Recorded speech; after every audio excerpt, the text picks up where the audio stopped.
They are the most mysterious of beings. Gods, angels, aliens, or ordinary men with incredible knowledge and wisdom. Nobody is sure.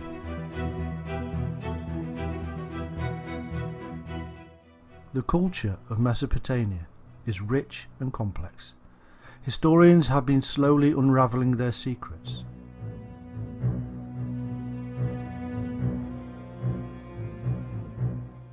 From the Epic of Gilgamesh to the many references of them in other cultures, the mystery of the Anunnaki is becoming more clear.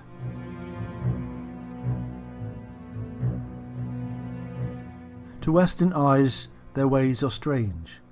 Over hundreds of years they have been called gods and angels, and now in our modern age many see them as aliens visiting Earth and bringing great knowledge.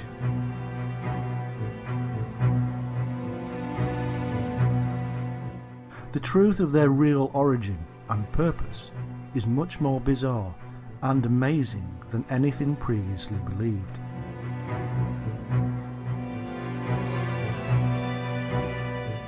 Prepare to witness the demystification of a sacred and ancient past.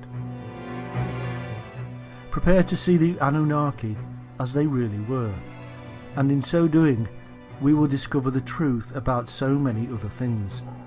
From the Garden of Eden to the Great Flood, from the God of the Bible to the secrets of Enoch, all shall be revealed.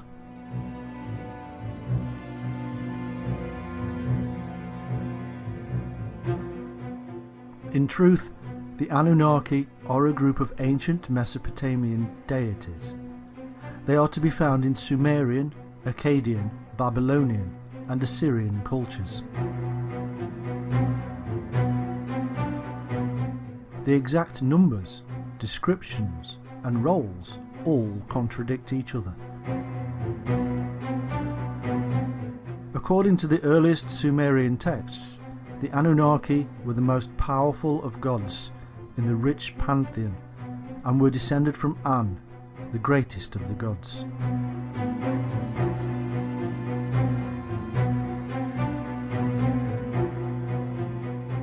Later, they became the 7 judges who sit upon the throne in the Underworld. They remained this way for some time, even in the Epic of Gilgamesh. According to Old Babylonian texts, they were gods of the Underworld, not of heaven. The name simply means offspring of Anu or An, the sky god, and Ki. The most prominent and probably well known of the Anunnaki was Enlil, who cleaved heaven and earth in two.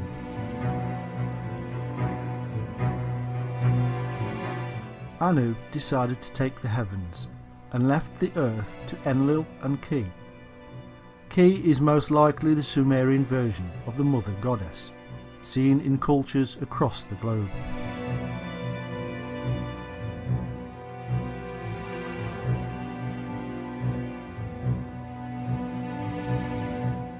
The physical evidence of worship of the Anunnaki is scarce. Most of what we know comes to us from texts. It appears that each of the Anunnaki were worshipped separately in individual cults, and because of this, no evidence of them as a group has been found. No image of them all together. As such, the practices of worship of the Anunnaki is thin on the ground.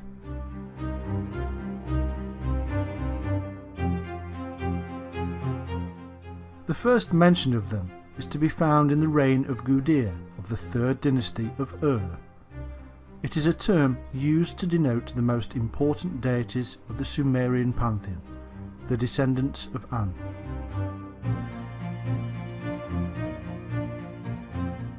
Exactly which deities were members of the group referred to as the Anunnaki is difficult to know.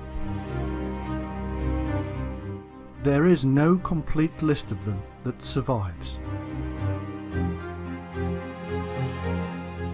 One of the texts mentions 50 or so members of them associated with the ancient city of Eridu, and yet when we read of the descent of Inanna into the Underworld, there are only 7. They are judges who condemn her to death.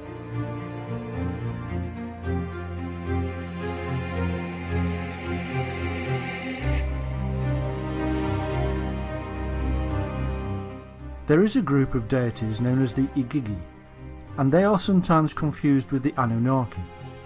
However, in the poem of Ira, both groups are different. In one flood myth, the Igigi are 6th generation gods who perform labours for the Anunnaki. However, after 40 days they revolt against their masters, and so Enki, one of the Anunnaki, replaces them with humans.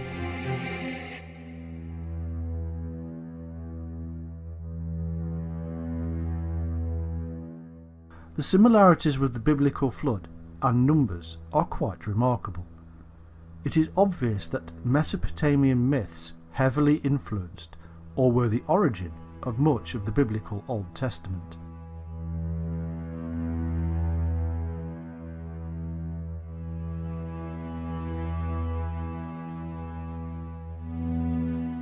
In the Babylonian creation text known as the Enuma Elish, the god Marduk divides the Anunnaki and gives them roles.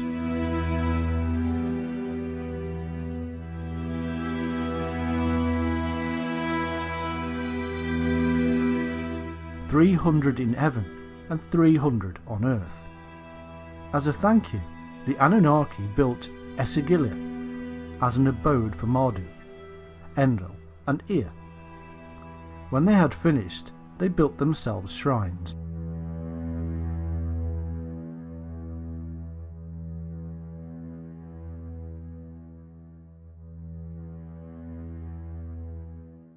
In later Assyrian texts, they were offspring of Anu and Ki, who were brother and sister, and themselves children of the gods of the celestial poles, and whose heritage stretched back to the original gods Tiamat and Abzu.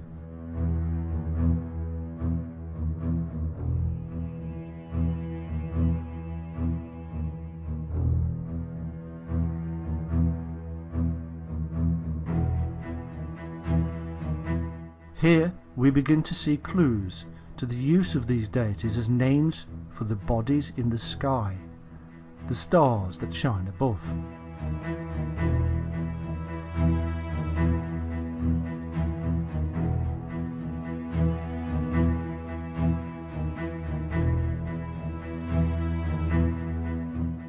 This then is the brief knowledge we have of the Anunnaki.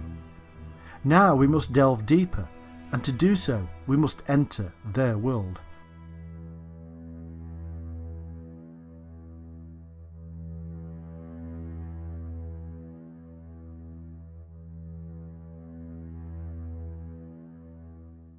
Appearing out of nowhere, and at least as early as the 5th millennium BC, the earliest known civilization, the Sumerians of Sumer in Mesopotamia, was initially a non-Semitic culture. By 3000 BC, and as a result of its sophisticated irrigated agriculture, Sumer flourished as a nation and developed a considerable power base through the development of its numerous city-states like Ur, Erech, Eridu, Lagash and Kish.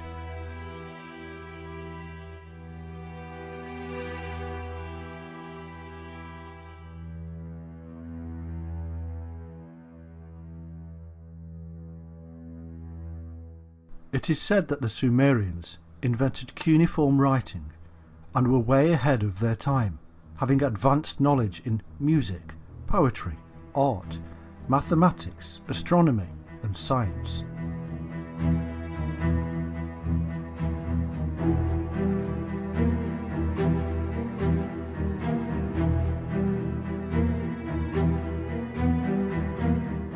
For the ancient Sumerians, music was a tool that helped them describe the cosmos. The Sumerians were later conquered by their long-term rivals, the Akkadians, under Sargon I. The Akkadians were a Semitic people, whose city Akkad was their capital.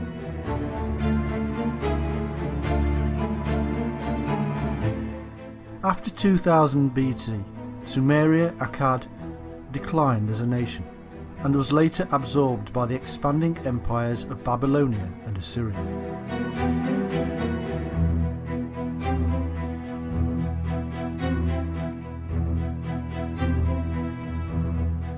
In Sumerian creation myth, the angels, known as the Anunnaki, Anunnaki, or great sons of Anu, were the founders of their culture.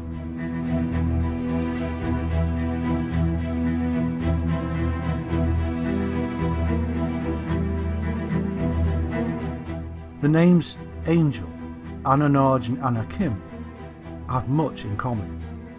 They are indicative of the ancient ancestors who brought the secrets to the rest of the world.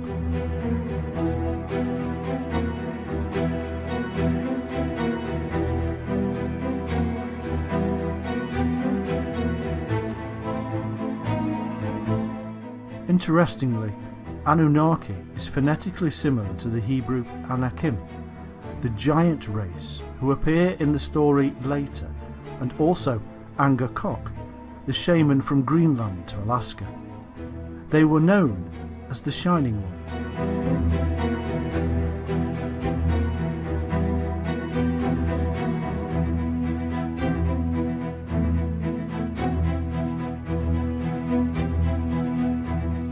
The earliest accounts of the Shining Ones can be found in four principal sources. Firstly, in the Sumerian tablets from the Library of Nippur, where they are named the Anunnaki. Secondly, in the Book of Enoch, where they are referred to as angels, watchers, and Nephilim. Thirdly, in the Book of Jubilees. And fourthly, in the biblical book of Genesis, where they are given the name Elohim.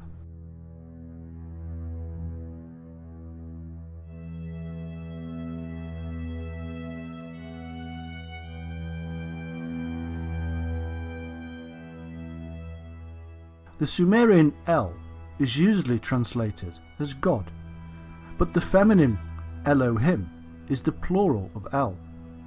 In Genesis, the phrase Ah Elohim is also used, meaning the Elohim.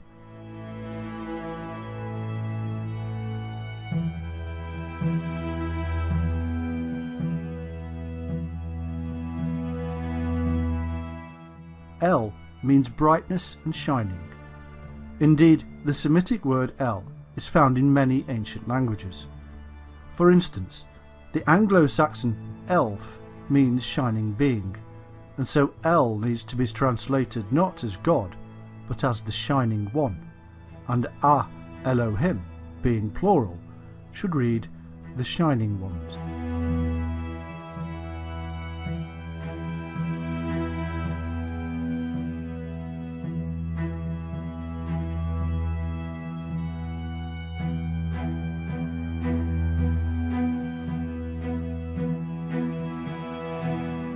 We find that this is the most commonly used term in the Old Testament for God, and indeed all other gods, as the scribes even recognised other gods at that time.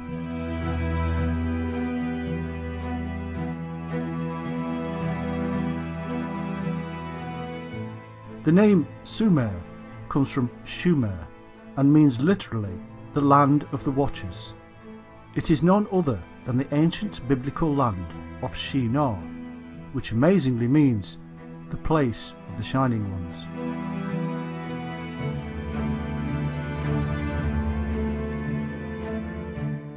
The Shining Ones are in the Bible and have been there ever since they wrote themselves in.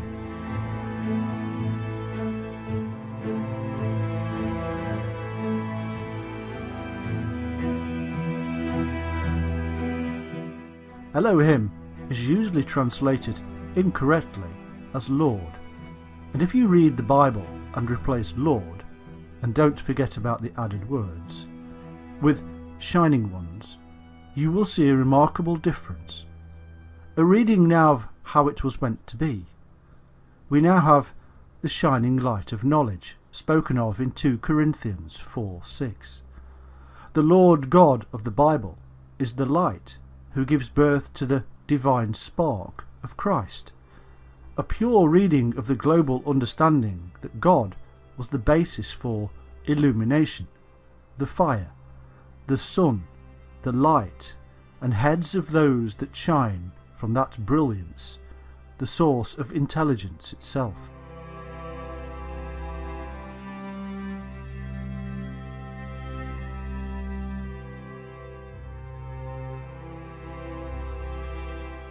Anu, or An, was the chief sky sun god, and means shining.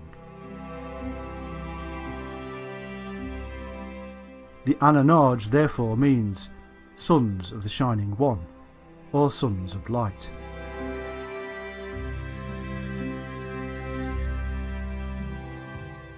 In Ireland, the term for shining was Ain. There may be a connection here with the Tuatha De Danann, the Shining Ones of Ireland, and the serpent cult that St. Patrick had removed from the Emerald Isle.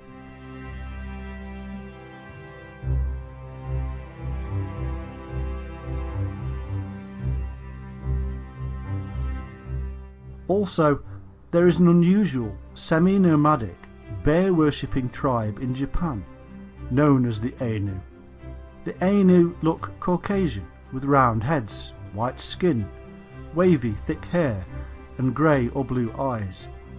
The Ainu are said to have been living in many of Japan's islands, like Okinawa, for over 7,000 years, and it is said that the Ainu share a language similarity with the Basque, who live in the Pyrenees, the mountains bordering Spain and France.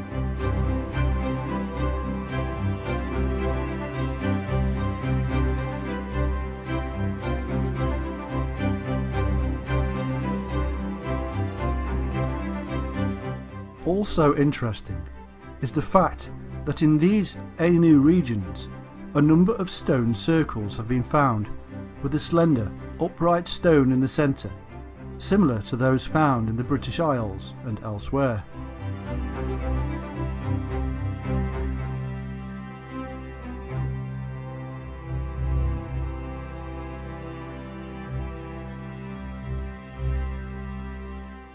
These Anunnaki, or Shining Ones, were a culturally and technically advanced people who settled in a mountain valley in the Middle East around 8200 BC, and, as their primary concern, established an agricultural centre we now know as the Garden of Eden, for the teaching and training of the local tribesmen.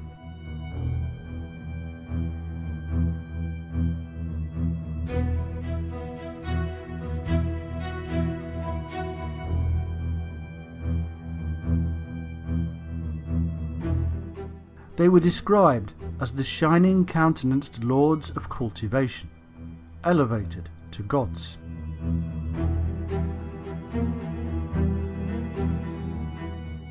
Anu and his wife Antu had 2 sons. Enlil, the storm god, ruled the air and atmosphere, and Enki, the water.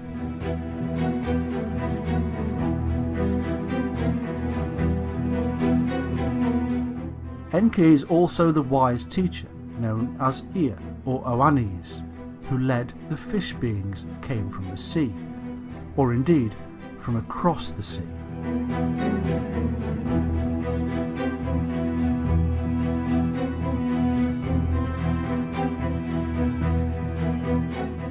Enki was depicted as a goat with a fish's tail, which became the sign of Capricorn.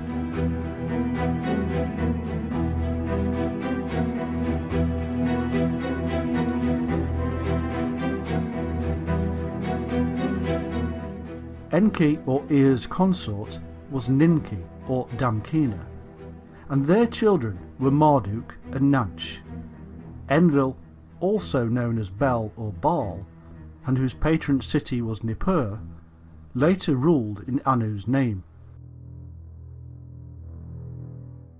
Ninlil or Ninkar-Shag ruled the earth. The early Sumerians described themselves as constantly nourished by the milk of Ninkarshag, the great Mother Moon goddess. The Assyrians knew her as Atargatis, the mermaid.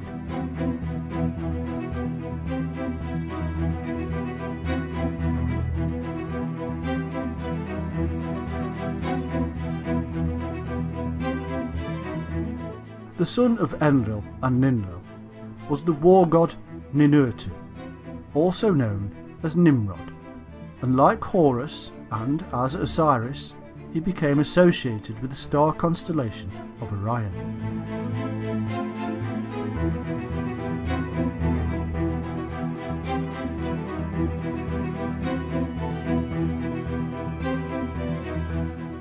We also have Nanna, who was the moon goddess, and Utu, a sun god, also known as Ogmash and Shamash.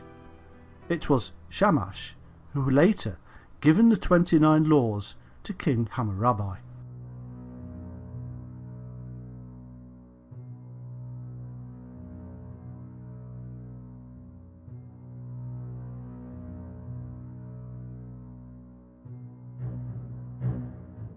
There is also Inanna, or Ishtar, who was associated with Venus, as symbolised by the pentacle.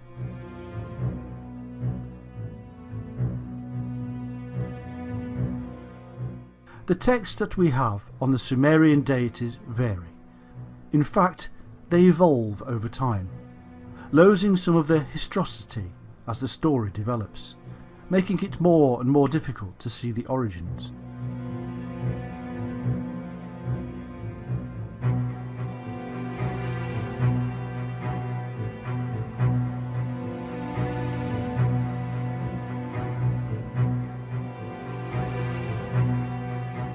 Trying to bring clarity to the tales of Sumerian and Mesopotamian deities is like trying to learn Mandarin backwards. However, due to the names we are given, such as Enki for instance, who is identified with Ea and Oannes, we're being led to cross-reference the Anunnaki with the fish beings, who seem to have come ashore in Sumeria from the Red Sea and the Persian Gulf, and at a time which is now lost in antiquity.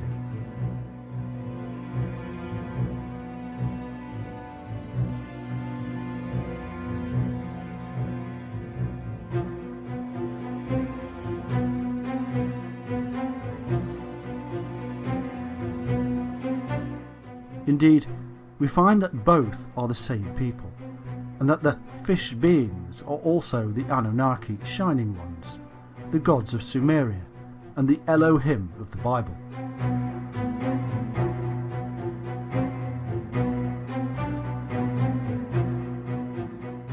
And when we then cross-reference these fish beings with the Nita gods and the Shemshu or Aku, and whom it is said appeared in Egypt from a submerged island, we also have to include the origins of the Hindu Naga serpent deities, who also came from a lost island.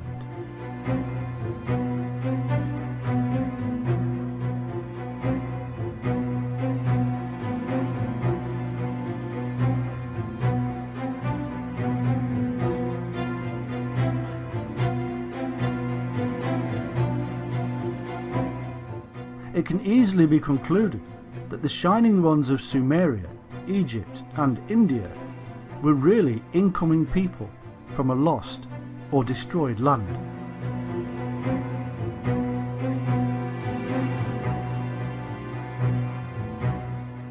These connections allow us to piece together their story and see a little more of the historical territory, much of which has been lost or deliberately hidden from us.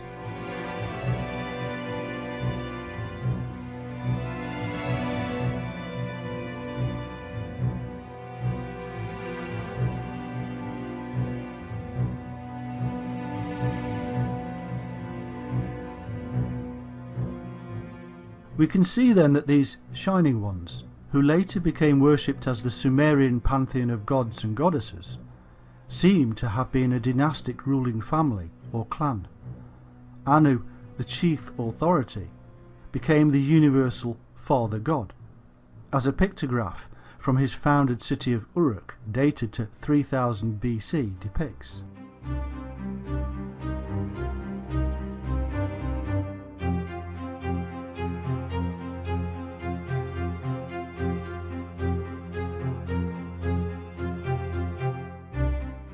The lineages of all these deities are mixed, with sisters, wives, mothers, fathers, brothers and sons, intermingling and confusing the whole thing.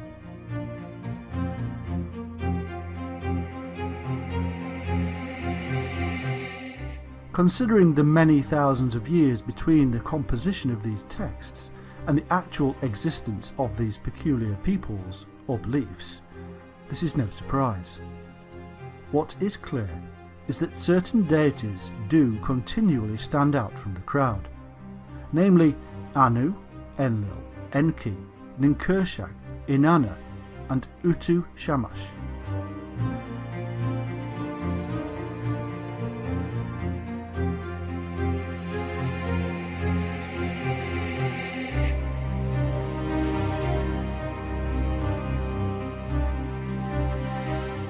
And that the form and structure of these deities would go on to spawn Egyptian, Greek and Roman pantheons for centuries, if not thousands of years.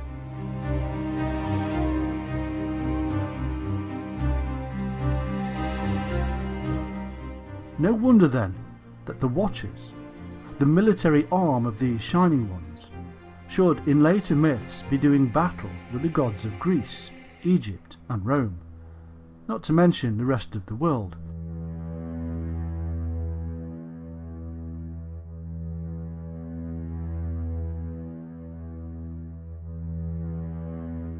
Just as the fallen insurgent Nephilim or Watchers do battle with their own ruling family of Shining Ones in the Bible.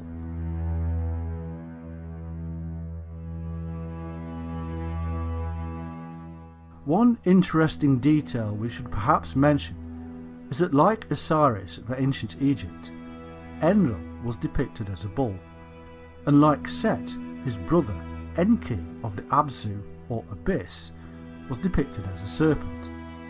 Interestingly, because the people of Atlantis were supposed to have worshipped the bull, which is a remarkable coincidence, taking into account the association with deities have with the biblical deluge.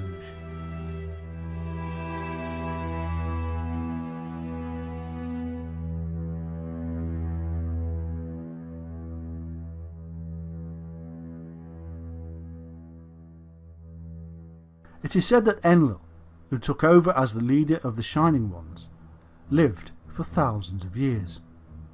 But those who use this to show that these Shining Ones were special beings that originally came from another world or even another dimension forget one thing, that Enlil was a term used for the leader and was thus passed on like the term king or pharaoh is passed on.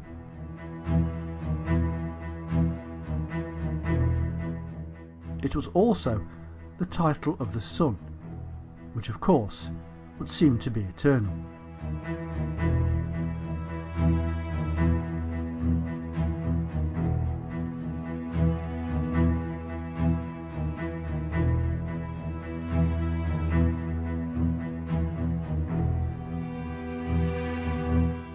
Part of the Sumerian creation myth states, at Karsag, where heaven and earth met, the heavenly assembly, the great sons of Anu, arrived, the many wise ones. The Anunnaki seem to have arrived from another land across the sea. They brought with them special knowledge, unknown to the previous inhabitants.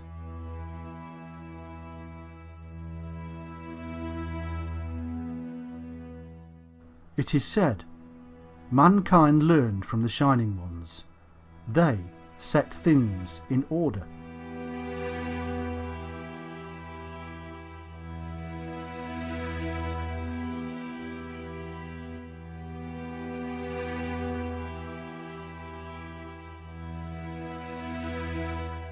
we could ask why they felt they had to set things in order. Perhaps this order has something to do with the chaotic aftermath of a global calamity that had destroyed their homeland, according to the accounts. A flood, for instance, that appears in myths across the world.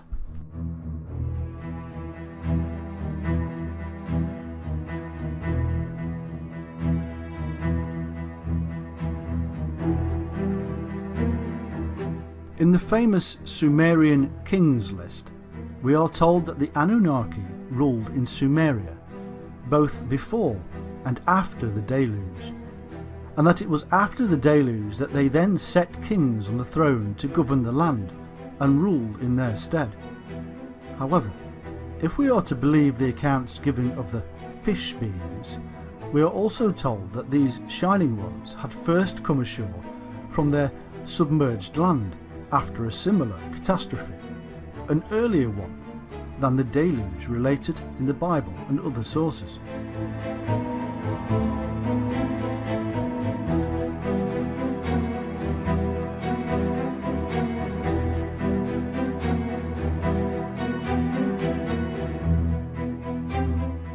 Could these great global flood disasters in fact be bringing together tales of a much earlier flood, and so scientists are searching for the wrong period?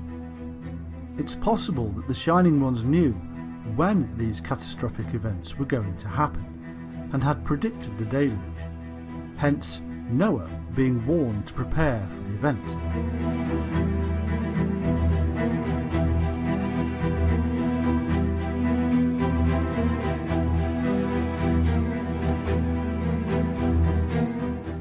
This theory is supported by the information encoded in various sources, which lead us to the symbol of the Ouroboros snake and its deeper meaning.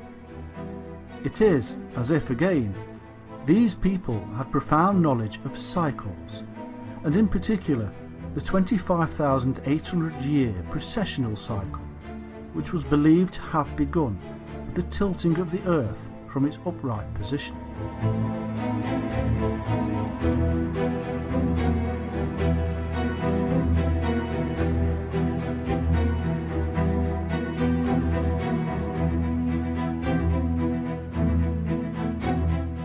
It would appear that it was believed that these recurring catastrophes were linked to the beginning and end point of the precessional cycle, linked to the very event that caused the earth to incline in the first place.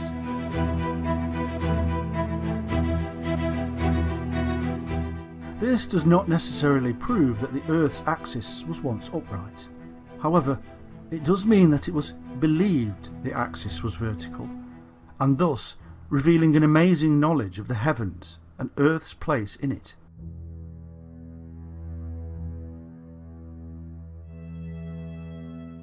There is evidence that the ecliptic centre was the abode of the Father God, as this was actually named Anu, as well as the Eye of Ra by the ancient Egyptians.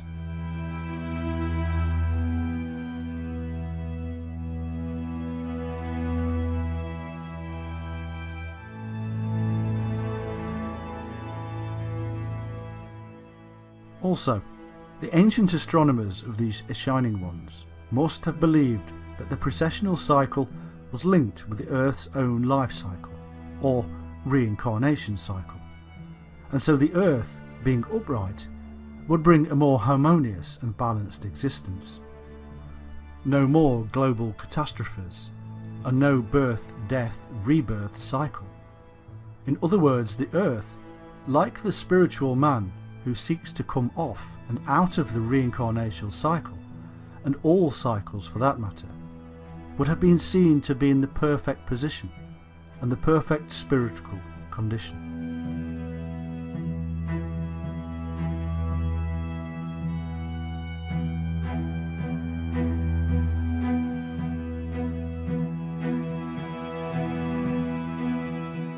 We also find that these people are also termed Igigi, which was also the name of the king after the flood. The Igigi in certain texts seem to do the work of the Anunaki, whereas in others they are equal and spoken of in the same breath.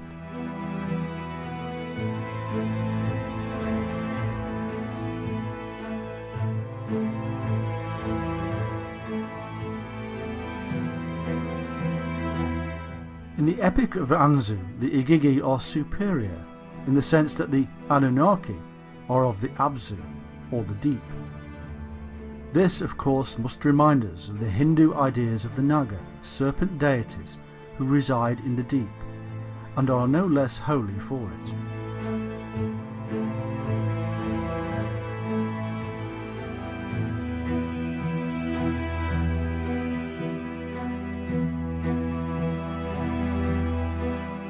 In the Sumerian account, Ninlil, or Ninkarsag, Lady of Karsag, the wife of the leader Enlil, asked the Council of Seven to create her in Eden.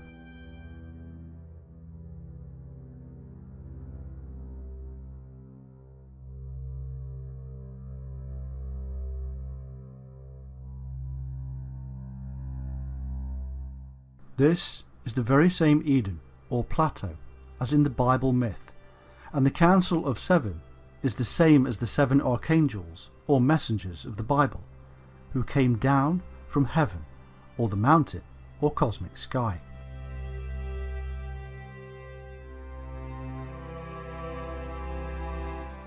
Sumerians referred to Eden as the abode of the righteous ones.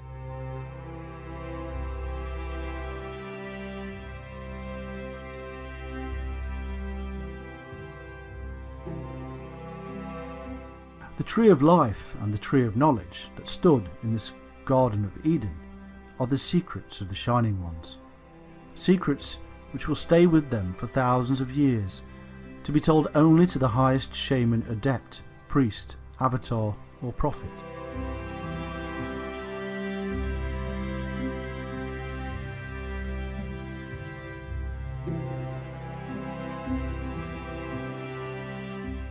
In their dreamlike trances, the shamans saw and experienced the tree which took them to heaven, and which later became the tree of life in the Hebrew Kabbalah system. And, as if reflecting the 7 chakra levels of the human spinal column, and the processes involved with one's own access to the knowledge within, the Sumerians built their towers or ziggurats with 7 levels, as attempts to build closer to heaven, to be like the mountains, and link them with the earth, as in the dream of Jacob's ladder.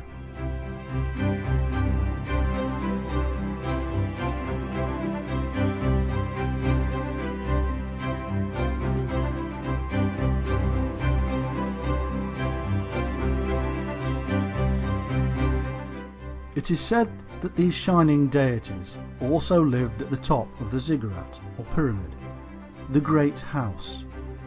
We now know what the ladder and these temples really stand for symbolically, but was Jacob's ladder a similar construction somewhere in the Near East?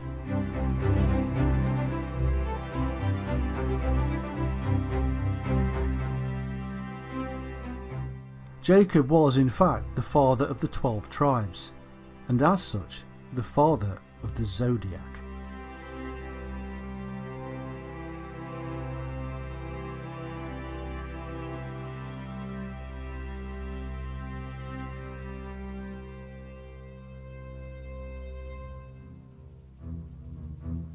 Reuben, Jacob's first son, was Aquarius, hence the reason he was unstable as water. Simeon and Levi were the brothers, and hence Gemini. Judah is the lion, and Zebulun is Libra, the ship. Gad is Pisces, in that it is a reversal of the fish serpent god Dag, associated with Dagon, Oannes, Ea and Henki. Dan was of the tribe of serpents, an adder in the path, who falleth backward into the winter solstice, which means he is Capricorn. This is the same as the later Daniel, again the shining serpent Capricorn who traverses the heavens.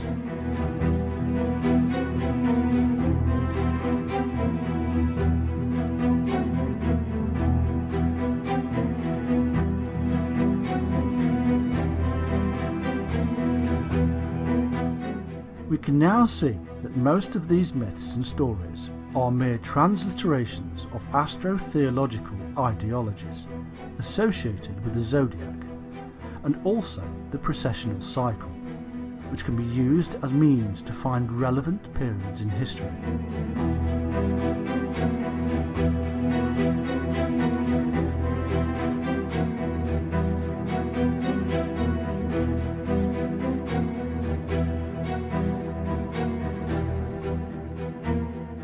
The precessional cycle is intimately tied in with our own life cycle, and so we find that many of these epithets given to individuals in history who may or may not have existed are really part of a code. This shows that the later leaders and their priesthoods, who were spiritual and godly, and also knowledgeable in astronomy, were related to the Shining One sect, and even received their knowledge and authority from the Shining Ones. They associated the Shining Ones with the solar and celestial bodies, which they studied.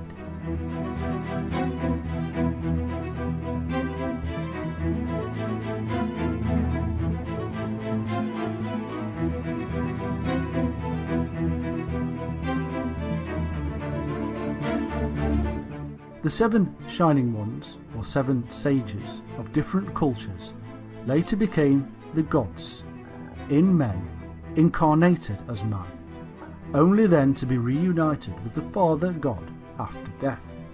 This is basically the Christian myth. It is the celestial bodies being written down in human form, a pantheon of 7 and corresponding with the 7 planets in the heavens.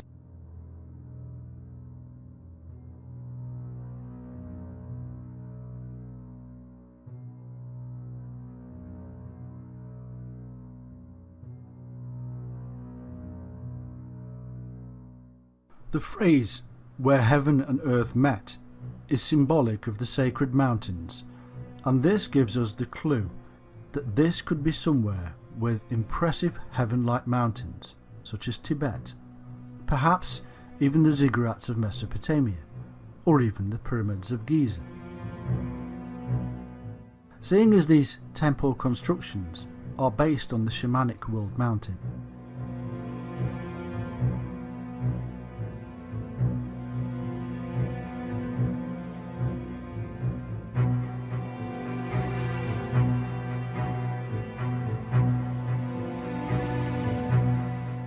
we can see then that many of the details included in the stories related to the activities of these Shining Ones are really based on these astro-theological movements, which they understood to a great degree, and have been encoded in these myths and stories as a means to preserve this knowledge and also convey this process to those who could understand it.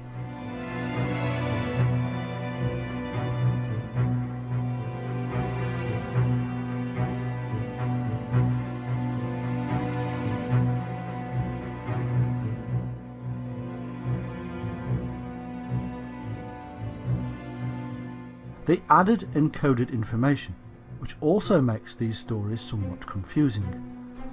The story of the Anunnaki is therefore not one just in the remit of Mesopotamia. It is in fact a universal system, observed in the sky, and this is why similarities can be found across the world in ancient cultures.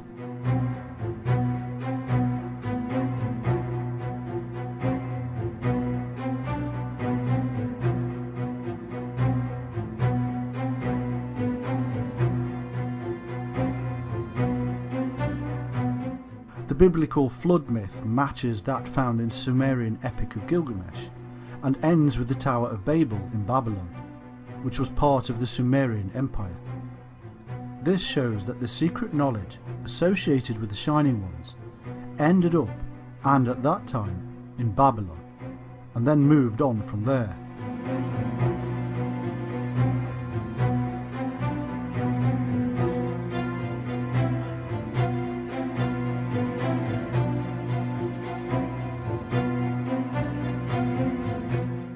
In the search for the Shining Ones, we have come across numerous groups, cults and religions. In ancient Sumeria, we find the Egregor, or Watchers, who are thought to be the angels of the Lord from the Bible. and again the numerous epitaphs given to them tells us they too were the Shining Ones. Enoch wrote about them, in fact for them, in the Book of Enoch, which was later suppressed.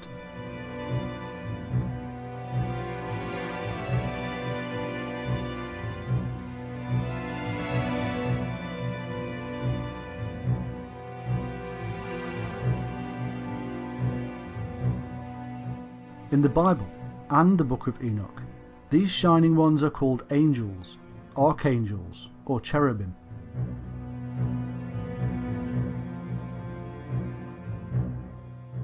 Unless the literature is purely apocryphal, we find that in the Bible, the angel figures are simply earthly men. In the Bible, we do not find angels with wings. There are no original stories of them being supernatural. They are, in fact, quite ordinary. It is always Gabriel, meaning man of God, who informs the people of a coming childbirth. Was he the shaman, the doctor?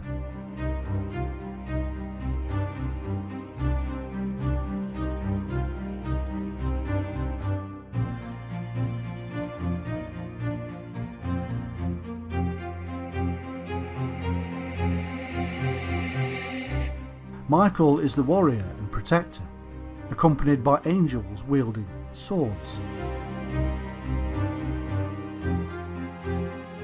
Each and every one of them has their own specific duty, an earthly duty. People with titles, angelic titles, as messengers and ambassadors of God, just like the early shaman.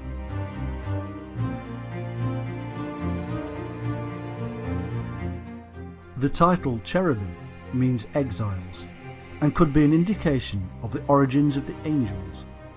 Maybe they were ordered to leave somewhere for not conforming, perhaps Eden, where they had previously been the watchers or guardians of the garden.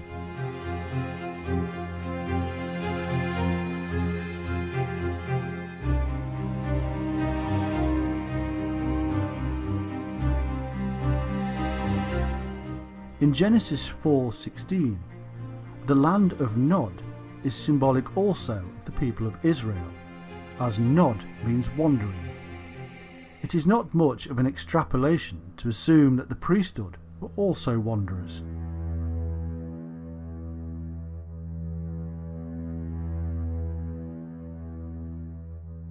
Another example of symbolic titles is that of Enoch, which means consecrated.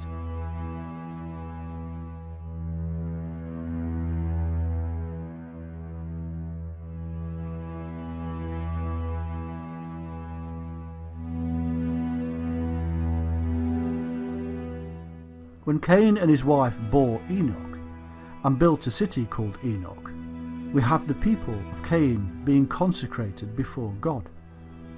Enoch, the consecrated one, would later write up the history of these fallen wanderers who spread across the globe as the great Shining Ones, teaching, measuring and building the world's most mysterious ancient monuments.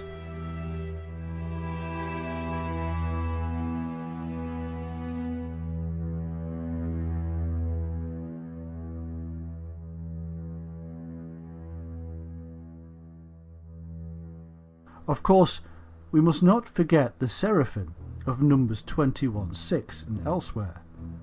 These are not mystical beings. They have hands, a face, legs, but they do have powers from God, because they are in the light, and they have the symbolic wings of the early shaman, the bird of flight, the dreamtime trance ability to fly.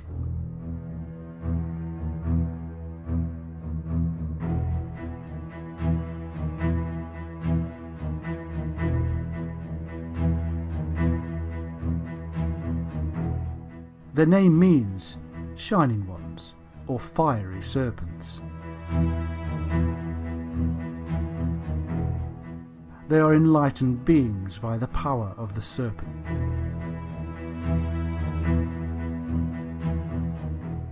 Mystical Jewish literature tells us that the angels can fly, tell the future, shapeshift, speak Hebrew, and are emanations of the divine shining light.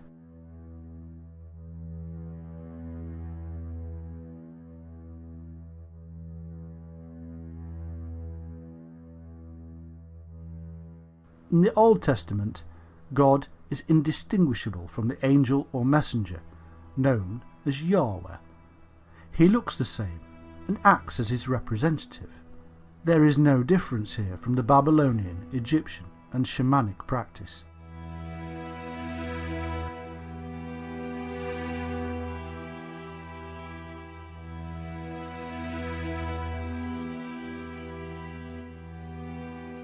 In the New Testament, the angels actually take part in the judgment at the end times. Alternatively, they may be those who had experienced enlightenment and then fell from grace.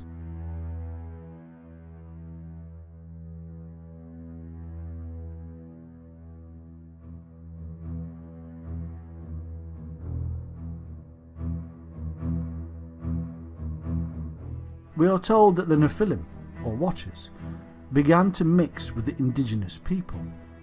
These were the angels who seem to have been the military arm of these Shining Ones, and who were initially employed to guard the Garden of Eden.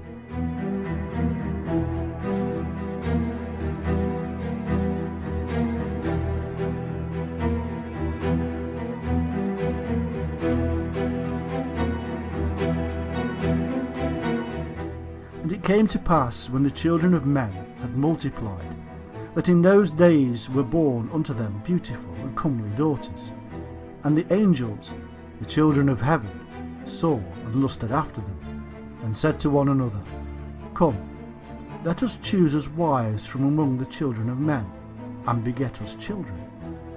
And Semjaza, who was their leader, said unto them, I fear ye will not indeed agree to do this deed, and I alone shall have to pay the penalty of a great sin. And they all answered him and said, Let us all swear an oath, and all bind ourselves by mutual imprecations, not to abandon this plan, but to do this thing. Then swear they all together, and bound themselves by mutual imprecations upon it.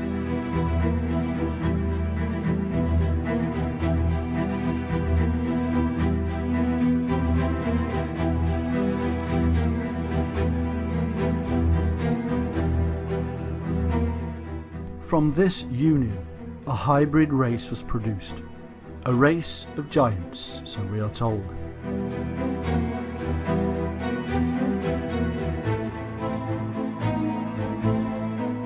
And all the others together with them took unto them wives, and each chose for himself one. And they began to go into them, and to defile themselves with them. And they taught them charms and enchantments, and the cutting of roots, and made them acquainted with plants. And they became pregnant, and they bare great giants, whose height was 3,000 ells, who consumed all the acquisitions of men. And when men could no longer sustain them, the giants turned against them, and devoured mankind. And they began to sin against birds and beasts and reptiles and fish, and to devour one another's flesh, and drink the blood. And then the earth laid accusations against the lawless ones. And then Michael, Uriel, Raphael, and Gabriel looked down from heaven, and saw much blood being shed upon the earth, and all lawlessness being wrought upon the earth.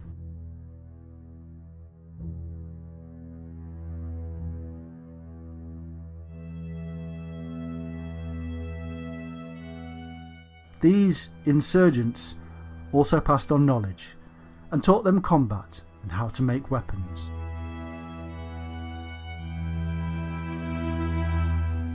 And Azazel taught men to make swords, and knives, and shields, and breastplates, and made known to them the metals of the earth, and the art of working them, and bracelets, and ornaments, and the use of antimony, and the beautifying of the eyelids, and all kinds of costly stones, and all colouring tinctures. And there arose much godlessness, and they committed fornication, and they were led astray, and became corrupt in all their ways. Semjaza taught enchantments and root cuttings, Armoros the resolving of enchantments, Ereshkigal taught astrology, Kokabel the constellations, Ezekiel the knowledge of the clouds, Araquiel the signs of the earth, Shamsiel the signs of the sun, and Sariel the course of the moon.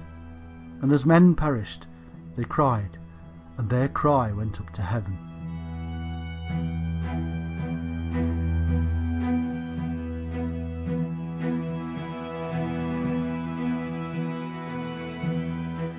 And all this was seen as a violation against a set of laws laid down by the Shining Ones, who were possessive of their knowledge.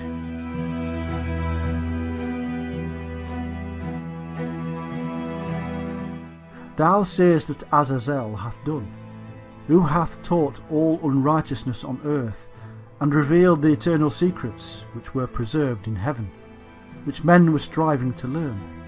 And Semjaza, to whom thou hast given authority to bear rule over his associates.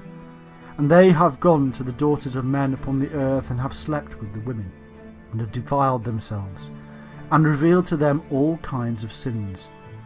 And the women have borne giants, and the whole earth has thereby been filled with blood and unrighteousness.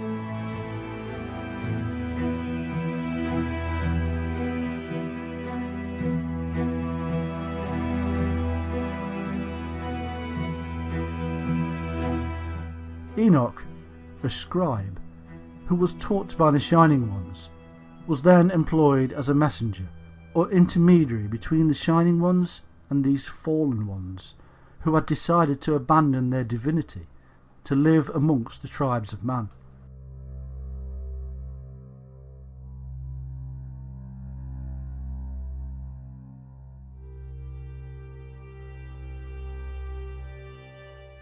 Enoch was then sent to tell the insurgents that a severe sentence had been passed on them, and that they were soon to be punished. In brief, the punishment sent is the flood.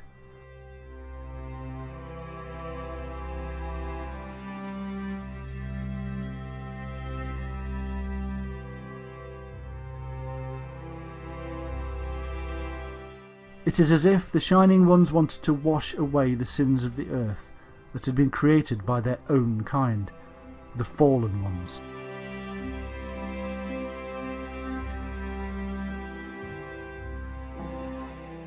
In the Bible, we are told that God, or rather the gods known as Elohim, spoke to Noah, telling him that the seasons of summer and winter would be more extreme from the time of the flood onward.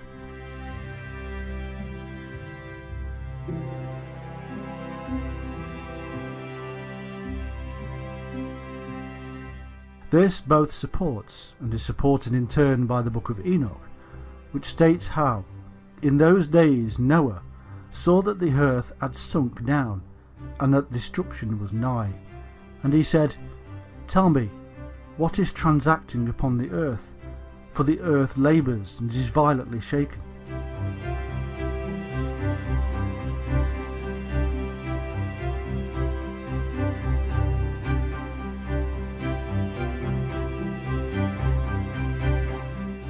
In the King James Version of the Bible we find this: Behold, the Lord maketh the earth empty, and maketh it waste, and turneth it upside down, and scattereth abroad the inhabitants thereof. The earth shall reel to and fro like a drunkard.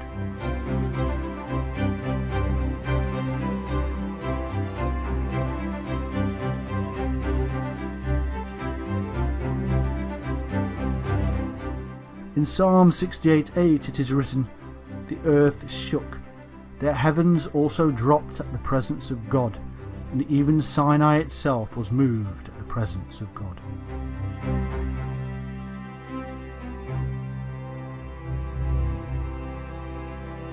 The heavens dropping would mean that to the observers in the Sinai region, the earth beneath their feet was tipping relatively upward and northward.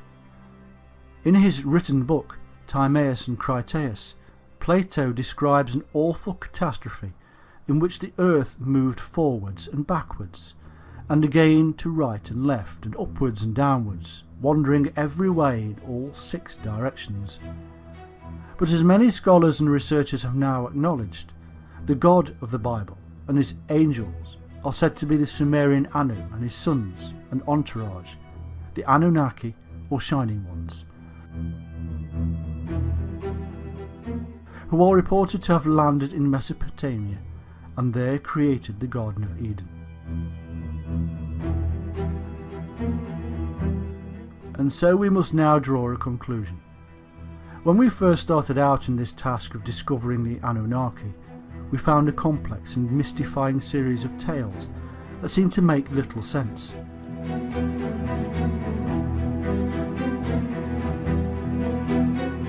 Slowly, we have pulled apart the names, places and myths to reveal something very simple.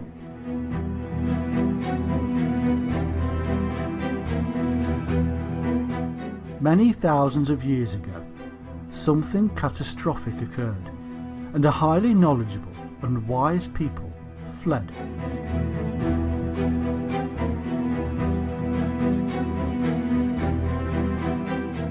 They eventually landed somewhere in Mesopotamia, where they came across a less developed people. Civilization emerged as the new people taught their new people how to build, mathematics, astronomy, agriculture, and much more.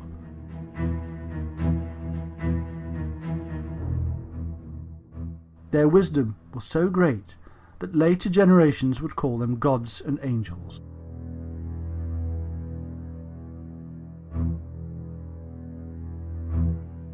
They had descended from the shining heavenly host, but divisions set in as the two cultures bred and made the bloodline less pure.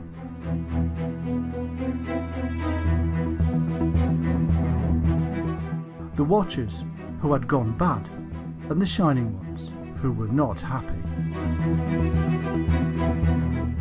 In a simple tale that has become very complex over vast periods of time. In our age, it is being confused yet further by the addition of extraterrestrial origins for the Anunnaki. There is, however, no need for such imaginings. There is simply a need to understand the time, culture, belief systems and mind of our very human ancestors.